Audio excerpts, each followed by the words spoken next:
காலை வணக்கம். இன்றைக்கி கல்யாண நாள், பிறந்த நாள் கொண்டாடுற எல்லாருக்கும் எங்களுடைய வாழ்த்துக்கள். கூடவே மாட்டுப்பொங்கல் வாழ்த்துக்களும் சொல்லிக்கிறேன். அப்புறம் ப்ரைஸ் அலாட்.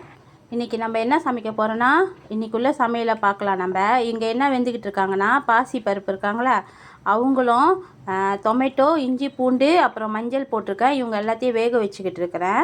இன்றைக்கி நம்ம வீட்டில் பாசி பருப்பு, ரசம், அப்புறம் மேக்கறிலாம் பார்க்கலாம். இங்கே என்னென்ன இருக்காங்கன்னா, இஞ்சி, கடுகு தாளிப்போம், அப்புறம் உப்பும் இருக்காங்க. இங்கே எண்ணெயில் வதங்கிக்கிட்டு இருக்காங்க. இவங்கெல்லாம் வதங்கி வரட்டும். இங்கே பாருங்கள், இங்கே வந்து என்ன போட்டிருக்கேன்னா, செண்டுல் இலை போட்டிருக்கேன், அப்புறம் கருப்பில் போட்டிருக்கேன், டொமேட்டோ போட்டிருக்கேன், வெங்காயம், இஞ்சி, பூண்டு இடித்து போட்டிருக்கேன். இவங்கெல்லாம் வந்து வரட்டும்.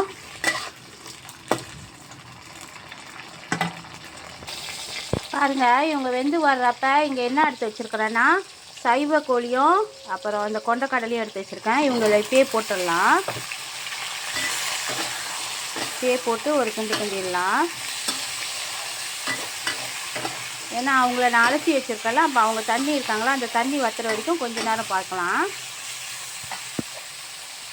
இங்கே பாருங்கள், பாசிப்பருப்பு ரசம் வந்து ரசத்துக்கு வந்து பாசிப்பருப்பு ரசத்துக்கு வந்து இவங்கெல்லாம் நல்லா கொதிச்சுக்கிட்டு இருக்காங்க.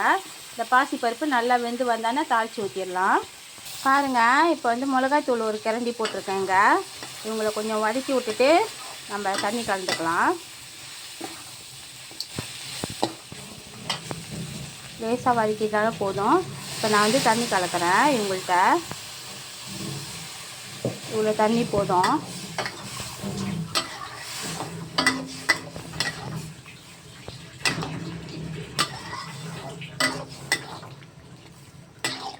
பாருங்க, இவ்வளோ தண்ணி போதும். இவங்க நல்லா வெந்து வரட்டும்.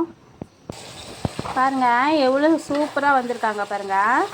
இந்த கொண்டக்கடலையை வந்து இந்த மாதிரி சைவ கரைச்சி கூட போயிட்டு செஞ்சிங்கன்னா அவ்வளோ டேஸ்ட்டாக இருப்பாங்க. சாப்பிடும் போதும் எல்லாருக்கும் ரொம்ப பிடிக்கும், பிள்ளைங்களுக்கும் ரொம்ப பிடிக்கும். பாருங்கள் எப்படி இருக்காங்க, எவ்வளோ டேஸ்ட்டாக இருக்காங்கன்ட்டுன்னு. நம்ம மிளகாத்தூள் வந்து ரொம்ப கூட போட்டுமா இந்தமாரி வரமாட்டாங்க. நம்ம எப்பயுமே மிளகாத்தூள் எல்லாமே ஒரு கணக்கு வச்சுக்கணும். ஒரு கரண்டினா ஒரு கரண்டி தான், 1.5 கரண்டினா 1.5 கரண்டி. இப்போ இது வந்து ஒரு 3 பேர் சாப்பிட்லாம். 3 பேர் சாப்பிட்றதுக்கு நான் 1 கரண்டி மிளகாய்த்தூள் தான் போட்டிருக்கேன். பாருங்கள் எவ்வளோ டேஸ்ட்டாக இருக்காங்கன்னு. பாருங்கள், பாசிப்பருப்பு வேக வச்சுருக்கோம்ல ரசத்துக்கு, அவங்களுக்கு தாளிச்சிக்கிட்டு இருக்கிறேன். வெங்காயம், பூண்டு, வெங்காயம், கருப்பில், பட்டை மிளகா, அப்புறம் கடுகு தாளிப்பு, கொஞ்சமாக உப்பு போட்டிருக்கேன். அவங்களுக்கு தாளிச்சிக்கிட்டு இருக்கேன். இவங்க தாளிச்சு வந்தானே அவங்கள்ட்ட ஊற்றிடுவோம்.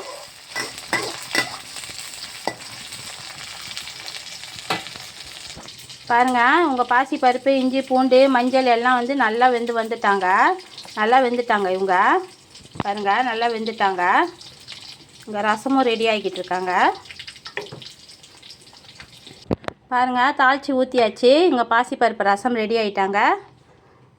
தாளித்து ஊற்றியாச்சு, எல்லாமே ரெடியாக இருக்காங்க. நான் மஞ்சள் தூள் போடலை, ஏன்னா நான் வந்து அந்த பச்சை மஞ்சள் இருக்குல்ல, அவங்கள போட்டிருக்கேன் இடிச்சு லேசாக. அந்த மஞ்சளே போதும் எங்களுக்கு. இப்போ இவங்க ஓகேவாயிட்டாங்க. இப்போ அடுத்த சமையலுக்கு போயிடலாம் ஃப்ரெண்ட். இங்கே என்ன இருக்காங்கன்னா, கடுகு தாளிப்பும் உப்பும் போட்டிருக்கேன். இங்கே என்ன சமைக்க போகிறேன்னா, நம்ம கத்திரிக்காய் எடுத்து வச்சுருக்கோம். இவங்கள தான் இப்போ பரட்ட போகிறேன். இவங்களை நல்லா வதக்கி எடுக்கலான்னு இருக்கேன். பார்க்கலாம். பாருங்கள், இவங்க நல்லா வதங்கி வந்துட்டாங்க. இப்போ இவங்களெல்லாம் நான் போட்டுடுறேன் கத்திரிக்காயை. அவங்க கத்திரிக்காய் போட்டான்னா அவங்க கூட கொஞ்சமாக மஞ்சள் தூள் போட்டிருக்கேன் ஃப்ரெண்ட். இவங்க நல்லா வதங்கி வரட்டும். நல்லா கிண்டிடலாம், அவங்க வதங்கி வரட்டும். பாருங்கள், இவங்க நல்லா வதங்கிக்கிட்டு இருக்காங்களா. அப்படியே இங்கே பார்த்தீங்கன்னா மீனும் பொரிச்சிக்கிட்டு இருக்காங்க. பாருங்கள், இவங்க நல்லா பாதி வெந்துட்டானே நான் என்ன செய்கிறேன், அன்னாசி பழம் போட்டுடுறேன். இவங்க கூட அன்னாசி பழமும் இவங்க கூடயே போட்டுடுறேன். அன்னாசி பழம் போட்டுக்கிண்டு நான் பாருங்கள் கிளறி விட்டானே 3 ஊசி மிளகா வந்து தட்டி போட்டிருக்கேன். லேசாக இடித்து அப்புறம் போட்டிருக்கேன். வெட்டி போட்டால் ரொம்ப காரமாக இருக்குங்க, அதனால் நான் இந்தமாரி போட்டிருக்கேங்க. இவங்க எல்லாம் நல்லா எண்ணெயிலே வெந்து வரட்டுங்க. இங்கே மீனும் வெந்துட்டுருக்காங்க. இவங்க வெந்தானே எடுத்துடலாம். காணாங்கட்டி மீன், அயிலை மீனுன்னு சொல்லுவாங்களா, அது பொரிச்சோன்னா இப்போ வந்து பொடி மீன் பொரிக்க போகிறாங்க. இந்த மீன் என் மகளுக்கு ரொம்ப பிடிக்கும். இந்த மீன் அவளுக்கு பொரிச்சிக்கிட்டு இருக்கிறேன். இவங்க பொரிஞ்சு வரட்டும். நான் இப்படி போட்டு கரண்டியை போட்டுக்கின்றேன்னு நினச்சிக்காதீங்க, மீன் உடையாது. அது இன்னும் வேகலை, வெந்துருச்சுன்னா உடஞ்சிரும், பாதி வெந்துருச்சுன்னா உடஞ்சிரும். நான் வேகாத மணிக்கே தான் கிண்டிக்கிட்டு இருக்கேன். இப்போ பாருங்கள் நான் கொஞ்சம் தண்ணி ஆட் பண்ணிக்கிட்டேன். தண்ணி ஆட் பண்ணிவிட்டு இந்த தவுச்சு கச்சாங்க இருக்காங்கள்ல, இந்த தவுச்சு கச்சான், இந்த கச்சானை வந்து நான் இவங்க கூட போட போகிறேன். இப்போ போட போகிறேன்.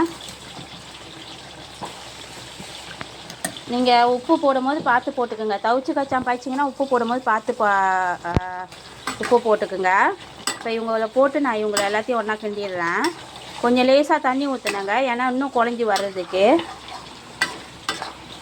இன்னும் குழஞ்சி வரணுன்றதுக்காக லேசாக தண்ணி ஊற்றினேன். இப்போ தவிச்சு கச்சான் போட்டிருக்கேன். இவங்க எல்லாம் குழஞ்சி நல்லா வெந்து வரட்டும்.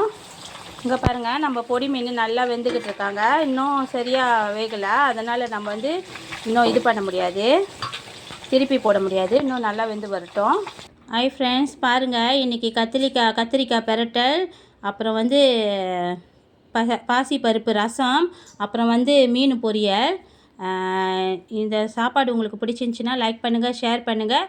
என்னோடய ரெசிபியை ட்ரை பண்ணி பார்த்துருந்தீங்கன்னா கண்டிப்பாக காமெண்டில் வந்து எனக்கு அனுப்புங்க ஃப்ரெண்ட். ரொம்ப நன்றி ஃப்ரெண்ட். மறந்துடாமல் பெல் பட்டனையும் சப்ஸ்கிரைப் பட்டனையும் அமுத்துங்க. பாய்.